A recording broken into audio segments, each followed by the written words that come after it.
ನಮಸ್ಕಾರ ವೀಕ್ಷಕರೇ, ನಾನು doctor Narayan Mudgal, ayurvedic sexologist, ayurvedic consultant, ಬ್ಯಾಂಗ್ಳೂರ್ನಲ್ಲಿ ಪ್ರಾಕ್ಟೀಸ್ ಮಾಡ್ತೀನಿ.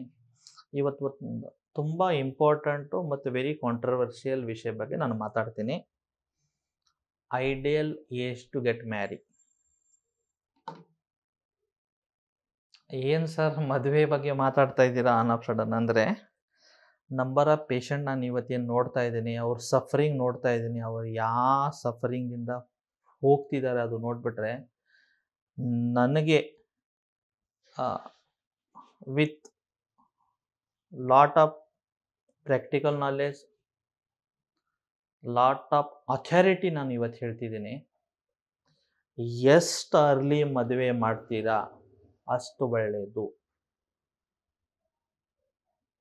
ನಾನು ಸಜೆಸ್ಟ್ ಮಾಡ್ತೀನಿ, if girl 18 year, if boy 21 year, ಈ ಏಜ್ಗೆ best time to have marriage ಅಥವಾ ವೆಡ್ಡಿಂಗ್, ವಾಟ್ ಎವರ್. ಯಾಕೆ ಸರ್ ಈ ಥರ ಹೇಳ್ತಾ ಇದ್ದೀರಾ? ಬರೀ 21 ವರ್ಷ ಅಂದರೆ ಜಸ್ಟ್ PU ಮುಗ್ದಿದ್ದಿರುತ್ತೆ, ಯಾವುದೋ ಡಿಗ್ರಿನಲ್ಲಿ ಇರ್ತೀವಿ, ಇನ್ನು ಸೆಲ್ಫ್ ಡಿಪೆಂಡೆಂಟ್ ಇರಲ್ಲ, ಪೇರೆಂಟ್ಸ್ ಮೇಲೆ ಡಿಪೆಂಡ್ ಇರ್ತೀವಿ, ನಾವು ಏನೋ ಸಾಧನೆ ಮಾಡಬೇಕು, ನಮ್ಮ ಓನ್ ಕಾಲ ಮೇಲೆ ನಿಂತ್ಕೋಬೇಕು, ಆಮೇಲೆ ಮದುವೆ ಮಾಡ್ತೀವಿ ಅಂತ. ಮೊನ್ನೆ ಯಾವುದೋ ಒಂದು ರೀಲ್ ನೋಡ್ತಾ ಇದೆ, ಆ ರೀಲ್ ತುಂಬ ಚೆನ್ನಾಗಿ ಅನ್ಸುತ್ತೆ ನನಗೆ. ಏನಂದರೆ, ಅದು ಹಿಂದಿನಲ್ಲಿ ರೀಲ್ ಇತ್ತು. ಅದು ಏನಂದರೆ, खुद के पैरों में खड़ा होने के चक्कर में आपका खुद का खड़ा होना ना बंद हो जाए ಅಂತ. ಅದರ ಅರ್ಥ ಏನಂದರೆ, ತಾವು ತಮ್ಮ ಕಾಲ ಮೇಲೆ ನಿಂತ್ಕೋಬೇಕು, ಈ ಯೋಚನೆ ಮಾಡ್ತಾ ಮಾಡ್ತಾ ತಮ್ಮ ಪರ್ಟಿಕ್ಯುಲರ್ ಪಾರ್ಟ್ ನಿಂತ್ಕೊಳ್ಳೋಕೆ ಸ್ಟಾರ್ಟ್ ಆಗ್ಬೋದು ಅಂತ.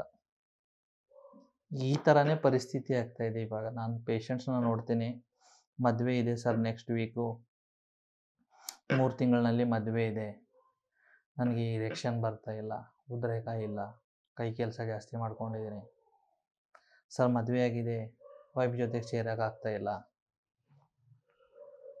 ಮದುವೆ ಆಗಿದೆ ಸರ್ 3 ಮಂತ್ಸ್ಗೆ, ಆಲ್ರೆಡಿ ಡಿವೋರ್ಸ್ ಫೈಲ್ ಮಾಡಿದ್ದಾಳೆ, ಹುಡುಗನ ಹತ್ರ ಗಂಡಸ್ತನ ಇದೆ ಅಂತ ಹೇಳ್ತಿದ್ದಾರೆ.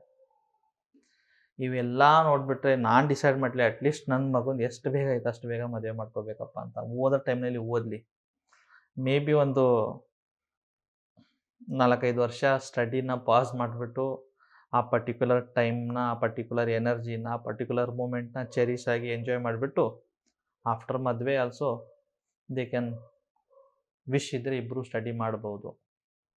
10 ವರ್ಷ ಆದಮೇಲೆ ನೀವು ಓದ್ಬೋದು, ಬಟ್ 10 ವರ್ಷ ಆದಮೇಲೆ ನಿಮ್ಮ 20, 21, 25 ಏಜ್ಗೆ ಏನು ಹಾರ್ಮೋನ್ ಥ್ರೆಶೋಲ್ಡ್ ಇರುತ್ತೆ, ಆ ಏನು ಎನರ್ಜಿ ಐತೆ, ಆ ಏನು ಸೆಕ್ಸ್ ಆ ಏಜ್ನಲ್ಲಿ ಆಗುತ್ತೆ, ಅದೇ 35ನಲ್ಲಿ ಆಗಲ್ಲ. 35ನಲ್ಲಿ ನೀವು ಓದ್ಬೋದು, 40ನಲ್ಲಿ ನೀವು ಓದ್ಬೋದು, ಬಟ್ 21st ಏಜ್ನಲ್ಲಿ ಏನು ಸೆಕ್ಸುವಲ್ ಪವರ್ ಇರುತ್ತೆ ಅದನ್ನು ಅಲ್ಲಿ ಬರೋಕ್ಕಾಗಲ್ಲ. ಸೊ ನನ್ನ personal suggestion, if in case ತಾವೇನು ಬ್ಯಾಚಲರ್ ಡಿಗ್ರಿ ಮಾಡ್ತಿದ್ದೀರಾ, ನೋ ಪ್ರಾಬ್ಲಮ್, ಫಸ್ಟ್ ಸ್ಟೇಟ್ ಅವೇ ಮದುವೆ ಮಾಡ್ಕೊಳ್ಳಿ. ಪರ್ಟಿಕ್ಯುಲರ್ 1 ವರ್ಷ 2 ವರ್ಷ ಸೆಕ್ಸ್ನ ಎಂಜಾಯ್ ಮಾಡಿ. ಲೈಫ್ನಲ್ಲಿ ನೋಡಿ, ಹೇಗೆ ಫುಡ್ ಇಂಪಾರ್ಟೆಂಟ್ ಇರುತ್ತೆ, ಹೇಗೆ ನಿದ್ರೆ ಇಂಪಾರ್ಟೆಂಟ್ ಇರುತ್ತೆ, ಆ ಥರನೇ ಸೆಕ್ಸ್ ಇಂಪಾರ್ಟೆಂಟ್ ಇರುತ್ತೆ. ಈ ಸೆಕ್ಸ್ನ ನೀವು ಕರೆಕ್ಟಾಗಿ ಯಾವ ಏಜ್ನಲ್ಲಿ ಎಂಜಾಯ್ ಮಾಡಬೇಕು ಆ ಏಜ್ನಲ್ಲಿ ಎಂಜಾಯ್ ಮಾಡಿಲ್ಲ ಅಂದರೆ ಆಮೇಲೆ ಬರೀ ಪಿಲ್ಸ್ ತೊಗೊಂಡ್ಬಿಟ್ಟು ಸೆಕ್ಸ್ ಮಾಡಬೇಕಾಗುತ್ತೆ. ಇವಾಗ ಎಷ್ಟೋ ಜನ ಏನಿದ್ದಾರೆ, ಫಸ್ಟ್ ನೈಟ್ಗೆ ಮೆಡಿಕಲ್ನಲ್ಲಿ ಹೋಗ್ತಾರೆ, ಆ ಪರ್ಟಿಕ್ಯುಲರ್ ಇದು 50 mg ಕೊಡಿ, ಇದು 100 mg ಕೊಡಿ, ಅದು ತಿನ್ನೋದು, ಹೋಗೋದು, ಸೆಕ್ಸ್ ಮಾಡೋದು. That is not natural. ಎಷ್ಟೋ ಸರ್ತಿ ತಾವು ಏನು ಮಾಡ್ತಾಯಿದ್ದೀರ, ತಮ್ಮ ಬಾಡಿನ ಪನಿಷ್ ಮಾಡ್ತಾ ಇದ್ದೀರ. ತಮ್ಮ ಯಂಗ್ ಏಜ್ನಲ್ಲಿ BP ಇರ್ಬೋದು, ಶುಗರ್ ಇರ್ಬೋದು, ಅಂಥ ಪೇಷಂಟ್ಸು ಅನ್ನೆಸೆಸರಿ ಆ ಥರ ಪಿಲ್ಸ್ ಹಾಕ್ಕೊಂಡು ತಮ್ಮ ಬಾಡಿ ಮೇಲೆ ಎಷ್ಟೋ ರೀತಿ ಸೈಡ್ ಎಫೆಕ್ಟ್ಗಳನ್ನ ಮಾಡ್ತಿದ್ದೀರ. ಸೊ ದಯವಿಟ್ಟು ಇಂಥವೆಲ್ಲ ಪಿಲ್ಸ್ ತೊಗೋಬೇಡಿ.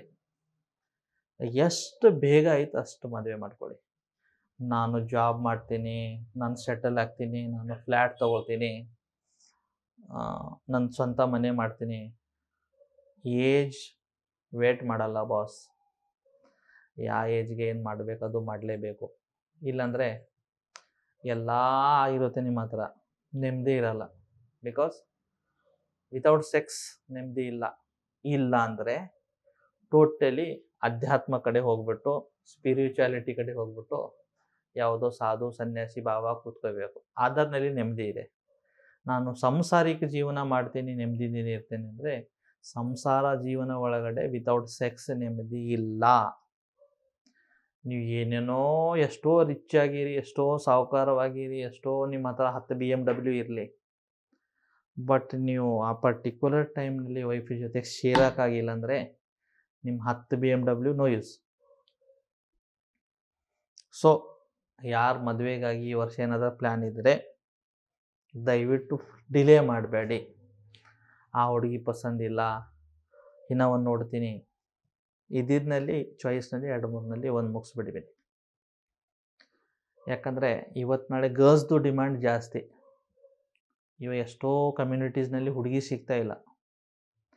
ಈಗ ಬ್ರಾಹ್ಮಿನ್ಸ್ ಕಮ್ಯುನಿಟಿ, ಅವ್ರು ಒಂದು ಟೈಮ್ನಲ್ಲಿ ನಾವು ಇದೇ ಇದ್ದೀವಿ, ನಾವು ಅದೇ ಇದ್ದೀವಿ, ನಮಗೆ ಇದೇ ಗೋತ್ರದವ್ರು ಬೇಕು, ನಾವು ಸ್ವಲ್ಪ ಬ್ರಾಹ್ಮಣರೆಲ್ಲ ಅಪ್ಪರ ಅಂತ ಸಿಗ್ತಾ ಇಲ್ಲ. ಈಗ ಅವರು ಗೌಡ್ರಿಗೆ ಮಾಡ್ಕೊಳ್ತಾ ಇದ್ದಾರೆ, ಅವರು ಲಿಂಗಾಯತರಿಗೂ ಮಾಡ್ಕೊಳ್ತಾ ಇದ್ದಾರೆ. ಲಿಂಗಾಯತರನಲ್ಲೂ ಅದೇ ಪರಿಸ್ಥಿತಿ ಆಗಿಬಿಟ್ಟಿದೆ ಈಗ. ಸೊ ಎಲ್ಲ ಕಡೆ ಇವಾಗ ಹುಡುಗಿ ಒಂದು ಕಡಿಮೆ, ಆಮೇಲೆ ಅವರು ಡಿಮ್ಯಾಂಡ್ಸ್ಗಳು ಜಾಸ್ತಿ. ಯಾರೋ ಬ್ಯಾಚಲರ್ ಹುಡುಗಿ ಇದ್ದರೆ ಆಕೆಗೆ ಪೋಸ್ಟ್ ಗ್ರ್ಯಾಜುಯೇಷನ್ ಆಗಿದೆ ಹುಡುಗ ಬೇಕು, ಗೌರ್ಮೆಂಟ್ ಡ್ಯೂಟಿ ಬೇಕು, ಒಳ್ಳೆ ಸೆಟಲ್ ಆಗಿದ್ದಿರಬೇಕು. ಸೊ ಈ ಟೈಮ್ನಲ್ಲಿ ಇದ್ದಿದ್ನಲ್ಲಿ ಒಂದು ಆಪ್ಷನ್ನ ಸೆಲೆಕ್ಟ್ ಮಾಡಿಬಿಟ್ಟು ಸ್ಟಾರ್ಟ್ ಮಾಡಿ ಜರ್ನಿನ. ಸುಮ್ಮನೆ ಅನ್ನೆಸೆಸರಿ ಡಿಲೇ ಮಾಡಬೇಡಿ. ಸರ್ ಯಾಕೆ ಸರ್ ಈ ಥರ ಹೇಳ್ತೀರಾ? ನಾವು ಮದುವೆ ಮಾಡಿಲ್ಲ, ಸೆಕ್ಸ್ ಮಾಡ್ತಾ ಇದ್ದೀವಿ. ಸೆಕ್ಸ್ ಮಾಡ್ತಾ ಇದ್ದೀರಾ, ಓಕೆ, ಬಟ್ ಫ್ಯಾಮಿಲಿ ಸ್ಟೆಬಿಲಿಟಿ, ಮಕ್ಕಳು. ನಾನು ಮೇ ಬಿ ನಮ್ಮ ತಂದೆಯವ್ರ ಏಜ್ ಹಾರ್ಡ್ಲಿ 22-23 ವರ್ಷ ಇರ್ಬೋದು, ನಮ್ಮ ತಾಯಿಯವರು 19-20 ವರ್ಷ. ಆವಾಗ ನಾನು ಹುಟ್ಟಿದ್ದೀನಿ. ಇವಾಗ ಐ ಆಮ್ 37, ನಮ್ಮ ತಂದೆಯವರು 59-60. ಸೊ ಅವ್ರು ಸ್ಟಿಲ್ ವೆರಿ ಹೆಲ್ದಿ, ಸ್ಟೇಬಲ್ ಇದ್ದಾಗ ನನ್ನ ಅರ್ನಿಂಗ್ ಸ್ಟಾರ್ಟ್ ಆಗಿಬಿಟ್ಟಿದೆ. ಬಟ್ ಇವಾಗ ಏನಾಗುತ್ತೆ, ನಾನು ಇವಾಗ 37-38 ವರ್ಷ ಅಂತ ತಿಳ್ಕೊಳ್ಳಿ, ನನ್ನ ಮಗ ಆಲ್ರೆಡಿ 10 ವರ್ಷ. ಈಗ ಮೇ ಬಿ ನಾನು ಒಂದು 10 ವರ್ಷ ಆಗೋವರೆಗೆ 21-22 ವರ್ಷಕ್ಕೆ ಅವನು ಇರ್ತಾನೆ. ಸೊ ನನ್ನ ಏಜ್ ಯಾವಾಗ 26 ಇತ್ತು ಆವಾಗ ನನ್ನ ಮಗ ಆಯಿತು.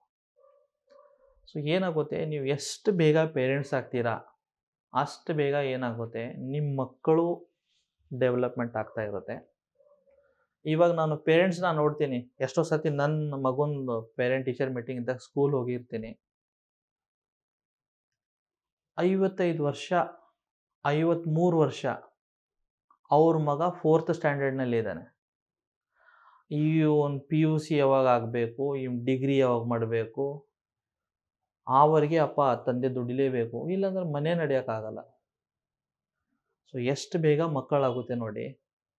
ಮಕ್ಕಳದ್ದು ಟೆನ್ಷನ್ ಇರಲ್ಲ, ಅದು ಅವ್ರ ಪಾಡಿಗೆ ಅದು ಬೆಳೀತಾ ಇರ್ತಾರೆ, ಸೆಲ್ಫ್ ಡಿಪೆಂಡೆಂಟ್ ಆಗಿರ್ತಾರೆ.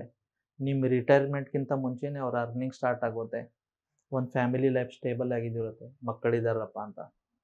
ಇವಾಗ ಎಷ್ಟೋ ಕಪಲ್ಸ್ ನಾನು ಬೆಂಗಳೂರಿನಲ್ಲಿ ನೋಡ್ತೀನಿ, ಮದುವೆ ಹುಡುಗನ ವಯಸ್ಸು 35, ಹುಡುಗಿನ ಏಜು ಒಂದು 32, ಮದುವೆ ಆಗ್ತಾರೆ, 5-6 ವರ್ಷ ಮಕ್ಕಳೇ ಆಗಲ್ಲ. ಆವಾಗ ಹುಡುಗನ ಏಜು 40, ಹುಡುಗಿನ 38. IVF ಸೆಂಟರು, EIF ಸೆಂಟರು ಏನೋ ಮಾಡಿ ಫೈನಲಿ 40 ವರ್ಷಕ್ಕೆ ಒಂದು ಟೆಸ್ಟ್ ಟ್ಯೂಬ್ ಬೇಬಿ ಆಗ್ಬಿಡೋದು. ಅದು ಬರೇ ಹಾಸ್ಪಿಟಲ್ಗೆ ಕರ್ಕೊಂಡು ಹೋಗ್ಬೇಕು ಮಗುಗೆ.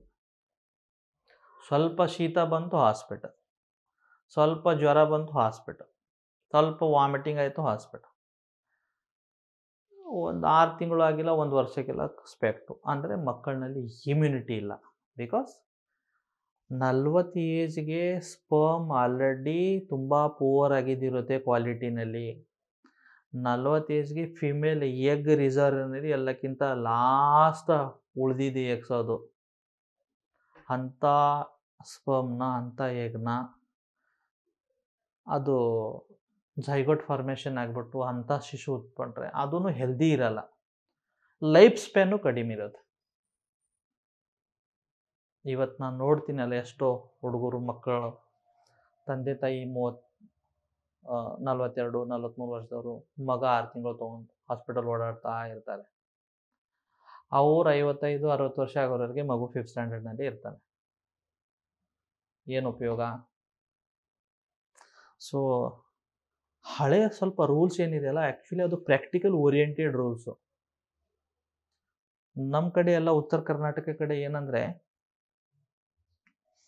ಹುಡುಗ 20 ವರ್ಷ 21 ವರ್ಷ ಆಯ್ತಂದರೆ ಅವನು ಹೊರಗಡೆ ಚಟ ಸ್ಟಾರ್ಟ್ ಆಗೋಕ್ಕಿಂತ ಮುಂಚೆನೇ ಮದುವೆ ಮಾಡಿಬಿಡ್ತಾರೆ. ಹೊರಗಡೆಯಿಂದ ಗೊತ್ತೇ ಇರಲ್ಲ ಅವನಿಗೆ. ಮದುವೆ ಆಯಿತು, ಇಮಿಡಿಯೇಟ್ಲಿ ಮಕ್ಕಳಾಗ್ಬಿಡ್ತಾರೆ. ಒಂದು ಪರ್ಸ್ನಲ್ ಲೈಫ್ ಸೆಟಲ್ ಆಗಿಬಿಡುತ್ತೆ. ಪ್ರೊಫೆಷ್ನಲ್ ಲೈಫು ಕೆಲಸ ಅದರ ಪಾಡಿಗೆ ಅದು ಆಗ್ತಾ ಇರುತ್ತೆ. ನಾನು 10 ವರ್ಷ ಆದಮೇಲೆ ಬೇಕಾದರೆ ನಾನು ಏನೋ ಸ್ಟಡಿ ಮಾಡಿಬಿಟ್ಟು ಏನೋ ಒಂದು ಹೊಸ ಡಿಗ್ರಿ ಮಾಡಿಬಿಟ್ಟು ಹೊಸ ಜಾಬ್ನ ಪಡಿಬೋದು 100%. ಬಟ್ 10 ವರ್ಷ ಆದಮೇಲೆ ನಾನು ಮಗು ಹಡಿತೀನಿ ಅಂತ ಗ್ಯಾರಂಟಿ ಇಲ್ಲ. ಎಷ್ಟೋ ಕಪಲ್ಸ್ನ ನಾನೇನು ನೋಡಿದ್ದೀನಿ, ಮದುವೆ ಆದ ತಕ್ಷಣ ಪ್ರೆಗ್ನೆನ್ಸಿ ಆಗಿದ್ದಿರುತ್ತೆ, ಅಬಾರ್ಟ್ ಮಾಡ್ತಾರೆ, ಇನ್ನು ನಮ್ಮ ಸೆಟಲ್ ಇಲ್ಲ ಅಂತ. 5-6 ವರ್ಷ ಆದಮೇಲೆ ಅವ್ರ ಜೊತೆಗೆಲ್ಲ ಮಕ್ಕಳಾಗಿದ್ಮೇಲೆ ಎಲ್ಲೋ ಫಂಕ್ಷನ್ ಹೋದ್ಮೇಲೆ, ಏನು ಯಾವಾಗ ಗುಡ್ ನ್ಯೂಸು, ಇನ್ನು ಏನೂ ಇಲ್ಲಲ್ಲ ನಿಮ್ಮದು. ಆಮೇಲೆ ಸೊಸೈಟಿ ಪ್ರೆಷರ್ಗೆ ಮಕ್ಕಳು ಹಡಿಬೇಕಂತಾರೆ, ಅವಾಗ ಆಗಲ್ಲ. ಆಮೇಲೆ ಡಾಕ್ಟರ್ ಹತ್ರ ಹೋಗೋದು, ಆ ಸ್ಕ್ಯಾನಿಂಗ್ ಮಾಡಿ, ಈ ವೀರ್ಯ ಪರೀಕ್ಷೆ ಮಾಡಿ, ಆ ಬ್ಲಡ್ ಟೆಸ್ಟ್ ಮಾಡಿ ಎಲ್ಲ ನೋಡಿದ್ರೆ, ಅಮ್ಮ ನಿನ್ನ EMS ಲೆವೆಲ್ ಕಡಿಮೆ ಇದೆ, ನಿನ್ನ ಏರ್ ಕ್ವಾಲಿಟಿ ಸರಿಯಾಗಿಲ್ಲ, ಹಾರ್ಮೋನ್ ಇಂಬ್ಯಾಲೆನ್ಸ್ ಇದೆ, ಥೈರಾಯ್ಡ್ ಪ್ರಾಬ್ಲಮ್ ಇದೆ, PCOD ಇದೆ, ಬಾರ್ಡರ್ ಲೈನ್ ಶುಗರ್ ತೋರಿಸ್ತಾ ಇದೆ, ಹಸ್ಬೆಂಡ್ನಲ್ಲಿ ವೀರ್ಯ ಕಡಿಮೆ ಇದೆ, ವೀರ್ಯದ ಕ್ವಾಲಿಟಿ ಚೆನ್ನಾಗಿಲ್ಲ, ಮಾರ್ಫಾಲಜಿ ಚೆನ್ನಾಗಿಲ್ಲ, ಟೆಸ್ಟ್ ಟ್ಯೂಬ್ ಬೇಬಿ ಮಾಡಿಸ್ಕೊಡಿ, IVF ಮಾಡಿಕೊಡಿ. ಇವೆಲ್ಲ ಕಿರಿಕಿರಿ. ನಾನು ತುಂಬ ಈ ವಿಷಯ ಏನಿದೆಯಲ್ಲ, ತುಂಬ ಗಂಭೀರವಾದ ವಿಷಯ ಇದೆ. ಈ ಟಾಪಿಕ್ನ ಸುಮ್ಮನೆ ತುಂಬ ಸುಲಭವಾಗಿ ಹೇಳ್ತಾ ಇದ್ದೀನಿ. ಯಾಕೆ ಹೇಳ್ತಾ ಇದ್ದೀನಿ ಅಂದರೆ, ಒಂದು ಜನಸಾಮಾನ್ಯ, ಒಂದು ಆಟೋ ಓಡಿಸೋನಿಗೂ ಗೊತ್ತಾಗಬೇಕು, ಒಂದು ಕೂಲಿ ಕಾರ್ಮಿಕರಿಗೂ ಗೊತ್ತಾಗಬೇಕು, ವೆರಿ ಸೇಮ್ ಟೈಮ್ ಕ್ವಾಲಿಫೈಡ್ ಒಂದು MBA ಇರ್ಬೋದು, ಒಂದು IITN ಇರ್ಬೋದು, ಒಂದು ಲಾ ಓದಿದ ಪ್ರಾಕ್ಟೀಷ್ನರ್ ಇರ್ಬೋದು, ಅವರಿಗೂ ಗೊತ್ತಾಗಬೇಕು. ಯಾಕಂದರೆ ನೇಚರ್ದು ಒಂದು ರೂಲ್ಸ್ ಇರುತ್ತೆ. ಆ ನೇಚರ್ ಜೊತೆಗೆ ನಾವು ಓಬೆ ಆಗಬೇಕು, ನೇಚರ್ನ ನಾವು ಫಾಲೋ ಮಾಡಬೇಕು. ಯಾವಾಗ ಊಟ ಮಾಡಬೇಕು ಅವಾಗೇ ಊಟ ಮಾಡಬೇಕು, ಯಾವಾಗ ನಿದ್ದೆ ಮಾಡಬೇಕು ಅವಾಗೇ ನಿದ್ದೆ ಮಾಡಬೇಕು, ಯಾವಾಗ ಸಂಭೋಗ ಮಾಡಬೇಕು ಅವಾಗೇ ಸಂಭೋಗ ಮಾಡಬೇಕು, ಯಾವಾಗ ಮದುವೆ ಮಾಡಬೇಕು ಅವಾಗೇ ಮದುವೆ ಮಾಡಬೇಕು. ಇಲ್ಲ ನಾನು ಯುರೋಪಿಯನ್ ಟೈಮ್ ಡ್ಯೂಟಿ ಮಾಡ್ತೀನಿ, ನೈಟ್ ಡ್ಯೂಟಿ ಮಾಡ್ತೀನಿ, ಮಾಡಿ, ಸ್ಯಾಲ್ರಿ ಕೊಡ್ತಾರೆ. 5-6 ವರ್ಷ 10 ವರ್ಷ ಆದಮೇಲೆ ಶುಗರ್. ಇಲ್ಲ ನಾನು ಲೇಟ್ ಮದುವೆ ಮಾಡ್ಕೊಳ್ತೀನಿ, ಮಾಡ್ಕೊಳ್ಳಿ.